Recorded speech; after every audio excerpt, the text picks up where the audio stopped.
స్త్రీ వశీకరణం కానీ పురుష వశీకరణం, ఈ రెండు వశీకరణాలు స్త్రీ కానీ పురుషుడు కానీ వర్తిస్తాయి.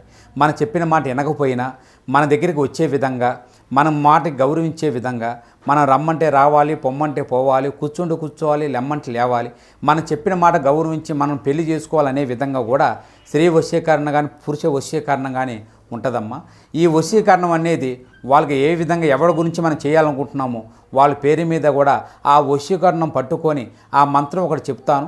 ఆ మంత్రం మీరు జపించగలిగారంటే, ఆ వశీకరణం పట్టుకొని ఆ మంత్రం జపిస్తే 11 రోజుల్లో ఆ వ్యక్తి, నువ్వు ప్రేమించిన వ్యక్తి కానీ, అమ్మాయి కానీ, అబ్బాయి కానీ 11 రోజులు మీ దగ్గరికి వచ్చేది ఖచ్చితంగా గ్యారెంటీగా జరుగుతుంది. అందరికీ నమస్కారం. ఛానల్లోకి తిరిగి స్వాగతము. ధనుస్సు రాశి వారి జాతకులు ఈ రోజున సాయంత్రం 6 గంటల నుంచి ఊహించని హఠాన్ పరిణామాలు ఎదురవుతాయి. జరిగేది తెలిస్తే మీ గుండె జల్లుమంటుంది. ఏం జరగబోతుంది, ఈ రాశి జాతకులకు ఎటువంటి ఫలితాలు కలగబోతున్నాయి అనే అన్ని వివరాలు కూడా ఈ వీడియోలో తెలుసుకుందాము. వీడియో మీకు నచ్చితే తప్పకుండా లైక్ చేయండి. మీ లైక్ మాకెంతో సపోర్ట్ అండ్ ఎంకరేజ్మెంట్ గా ఉంటుంది. ఇక ఆలస్యం చేయకుండా వీడియోలోకి వచ్చేద్దాం. ఈ సమయంలో బుధుడు, సూర్యగ్రహాలు 9వ స్థానంలోకి ప్రవేశించడం వలన ఆర్థిక పరిస్థితులు మరింత మెరుగుపడతాయని చెప్పొచ్చు. ఆదాయం పెరిగే అవకాశం ఉంటుంది. ఆర్థిక లావాదేవీల్లో మాత్రం ఈ రాశి జాతకులు చాలా వరకు జాగ్రత్తగా ఉండాలని చెప్పుకోవడం జరుగుతుంది. గురుగ్రహం అనుగ్రహంతో కుటుంబ సభ్యులతో ప్రేమానురాగాలు కూడాను పెరుగుతాయని చెప్పొచ్చు. ఆర్థిక పరిస్థితులు మెరుగుపడతాయి. శుక్రుడు, రాహు గ్రహాలు 2వ భాగంలో సంచరించడం వల్ల కుటుంబంలో శుభకార్యాలు జరిగే అవకాశం కూడా కనిపిస్తుంది. పెద్దల ఆశీస్సులు లాభదాయకంగా మారబోతున్నాయని చెప్పొచ్చు. ఈ రోజున సోదర సోదరీ మణుల సహకారం అయితే తప్పక లభిస్తుంది. పిల్లలు విద్యాభ్యాసం విషయంలో ప్రత్యేక శ్రద్ధ అవసరమండి. తల్లిదండ్రులు ఆరోగ్యం పట్ల కూడా జాగ్రత్తగా ఉండండి. వివాహిత దాంపత్య జీవితంలో ఈ రోజున కొన్ని సవాళ్లు ఎదుర్కొంటారు. భాగస్వామ్యులతో సయోధ్య కూడా కుదుర్చుకోగలుగుతారు. వివాహ యోగం కూడా ఉండబోతుందని చెప్పొచ్చు. ప్రేమికులకు అంతా అనుకూలమైన సమయంగా చెప్పొచ్చు. కుటుంబ సభ్యులతో విహార యాత్రలు చేస్తారు. పూర్వీకుల ఆస్తి విషయంలో ఈ రోజున పెద్దల లావాదేవీలతో ఒక కొలిక్కి వస్తుందని చెప్పొచ్చు.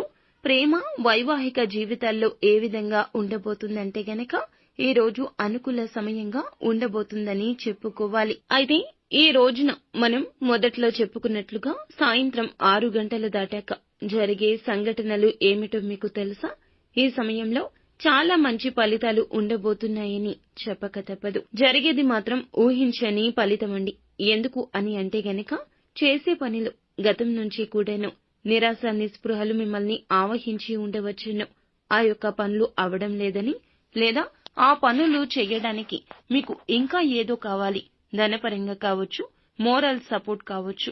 ఆ యొక్క పనులు వృత్తిపరంగా, ఉద్యోగ వ్యాపార పరంగా మీ రంగాల్లో మీరు పై స్థాయికి వెళ్లడం కోసం చేస్తున్నటువంటి కష్టతర సాధ్యమైన పనులు కూడా అసాధ్యమైపోతున్నాయి. చేతి వరకు వచ్చిన కొన్ని రకాల అవకాశాలు చేజారిపోతున్నాయి.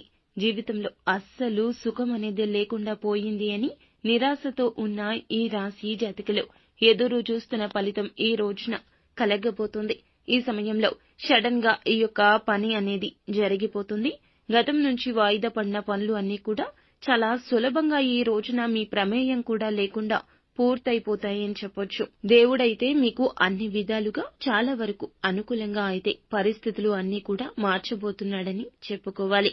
భగవంతుడు తన తీర్పు ఇచ్చేశాడండి.